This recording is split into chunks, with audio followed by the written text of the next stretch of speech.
Assalamualaikum warahmatullahi wabarakatuh. Salam sejahtera bagi kita semua. Perkenalkan, nama saya Hendra Juaini, Jabatan Penata Layanan Operasional pada Dinas Perumahan Kawasan Permukiman dan Pertanahan Kabupaten Cirebon. Saya merupakan peserta orientasi P3K Kabupaten Cirebon yang tergabung dalam Angkatan 3 tahun 2026. Pada kesempatan kali ini, saya akan memaparkan rencana aksi perubahan dengan judul Optimalisasi Pendataan Prasarana, Sarana, dan Utilitas Perumahan untuk mendukung pelayanan administrasi yang efektif. Latar belakang. Prasarana, sarana, dan utilitas merupakan bagian penting dalam pembangunan perumahan yang harus diserahkan oleh pengembang kepada pemerintah daerah setelah masa pemeliharaan selesai. Ketersediaan data PSU yang akurat dan terintegrasi sangat diperlukan untuk mendukung proses verifikasi, serah terima, pengelolaan aset daerah, serta perencanaan pembangunan. Namun demikian, kondisi saat ini menunjukkan bahwa pendataan PSU perumahan masih dilakukan secara manual, tersebar pada berbagai dokumen, dan belum terintegrasi dalam satu basis data yang mudah diakses. Akibatnya, proses identifikasi lokasi, status serah terima, dan kondisi PSU menjadi kurang efektif. Untuk mengatasi permasalahan tersebut, diperlukan suatu aksi perubahan berupa optimalisasi pendataan PSU perumahan melalui penerapan metode USG sebagai alat analisis prioritas masalah sehingga dapat menghasilkan sistem pendataan yang lebih efektif, efisien, dan akuntabel. Berdasarkan kondisi tersebut, disusunlah rencana aksi perubahan orientasi P3K tahun 2026 dengan judul Optimalisasi Pendataan Prasarana, Sarana, dan Utilitas Perumahan untuk mendukung pelayanan administrasi yang efektif. Maksud dan tujuan. Pelaksanaan orientasi mempunyai maksud dan tujuan, yaitu 1. Pengenalan tugas dan fungsi ASN. 2. Pengenalan nilai dan etika pada instansi pemerintah. 3. Pemahaman dan penyediaan informasi kepada P3K yang baru diangkat. 4.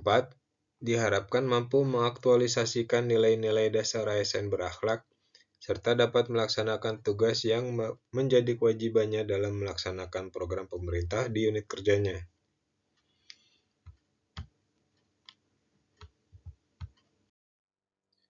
Visi dan misi Kabupaten Cirebon.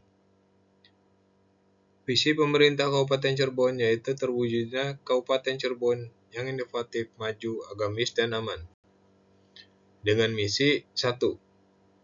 Kabupaten Cirebon bersih, yaitu mewujudkan tata kelola pemerintahan yang bersih, melayani, akuntabel, dan profesional. Kedua, Kabupaten Cirebon yang inovatif, yaitu menciptakan ekosistem inovatif di pemerintahan dan masyarakat.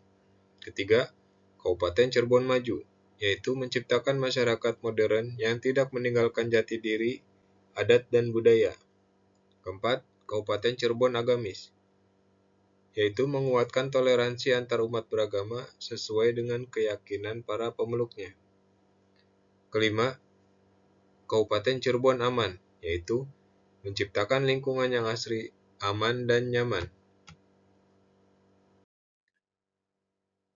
Berikut ini adalah struktur organisasi pada pemerintah Kabupaten Cirebon.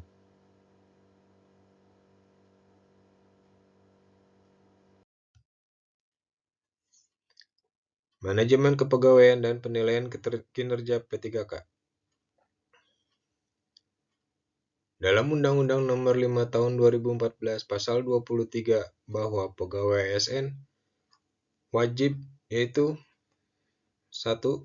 Setia dan taat pada Pancasila. Undang-Undang Dasar Negara Republik Indonesia tahun 1945, Negara Kesatuan Republik Indonesia, dan pemerintahan yang sah. 2. Menjaga persatuan dan kesatuan bangsa. 3. Melaksanakan kebijakan yang dirumuskan pejabat pemerintah yang berwenang. 4. Menaati ketentuan peraturan perundang-undangan. 5. Melaksanakan tugas kedinasan yang penuh pengabdian, kejujuran, kesadaran, dan tanggung jawab. 6. menunjukkan integritas dan keteladanan dalam sikap, perilaku, ucapan, dan tindakan kepada setiap orang, baik di dalam maupun di luar kedinasan. 7. Menyimpan rahasia jabatan dan hanya mengemukakan rahasia jabatan sesuai dengan ketentuan peraturan perundang-undangan.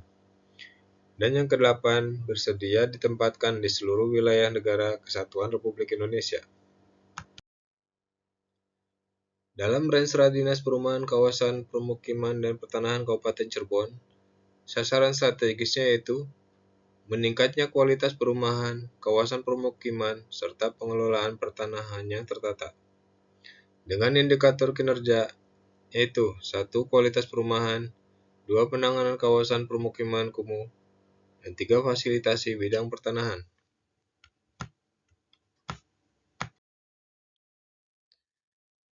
Berikut ini adalah struktur organisasi pada Dinas Perumahan Kawasan Permukiman dan Pertanahan Kabupaten Cirebon.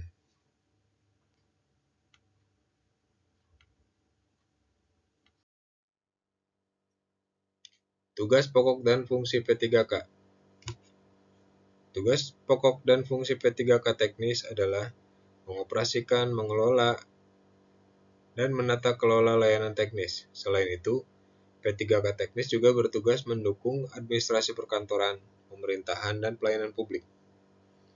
Tugas P3K secara umum yaitu 1. Melaksanakan kebijakan publik yang dibuat oleh pejabat pembina kepegawaian.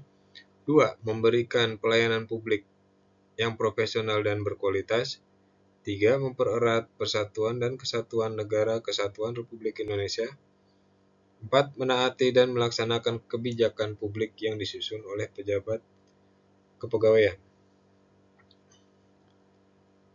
Sedangkan tugas pokok P3K teknis yaitu 1. Mengoperasikan layanan teknis. 2. Mengelola layanan teknis. 3. Menata kelola layanan teknis. Dan 4. Mendukung administrasi perkantoran pemerintahan dan pelayanan publik. Isu permasalahan pada tema ini yaitu ketersediaan data PSU yang akurat sangat diperlukan untuk mendukung kelancaran pelayanan administrasi, penyusunan laporan, monitoring, serta pengambilan keputusan. Namun, berdasarkan kondisi yang ada, masih ditemukan beberapa permasalahan yang antara lain 1. Data PSU perumahan belum terinventarisasi secara lengkap. 2. Data masih tersimpan dalam dokumen fisik dan file yang terpisah. 3. Kesulitan dalam melakukan monitoring status PSU. 4. Proses pencarian data membutuhkan waktu yang lama. Dan 5. Belum tersedia media informasi yang terintegrasi. Berikut ini adalah tabel hasil metode urgensi, seriousness, growth.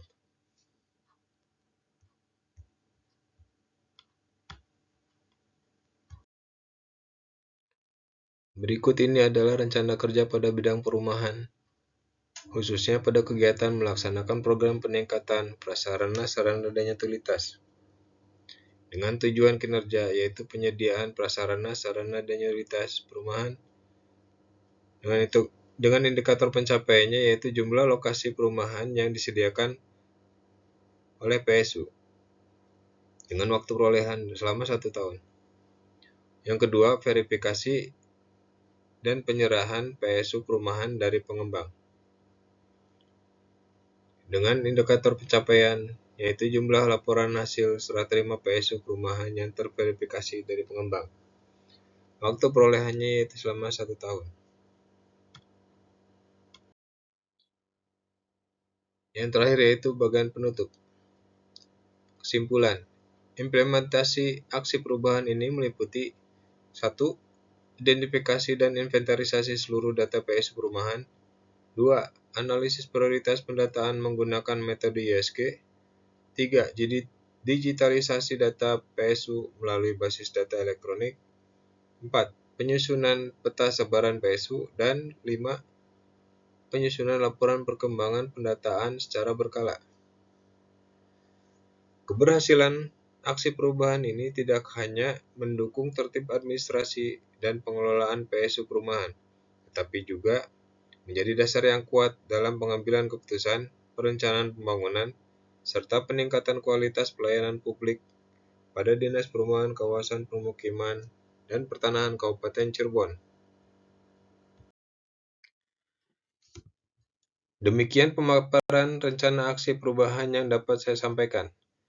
Semoga dapat bermanfaat bagi kita semua. Atas perhatian dan kerjasamanya, saya ucapkan terima kasih. Assalamualaikum warahmatullahi wabarakatuh.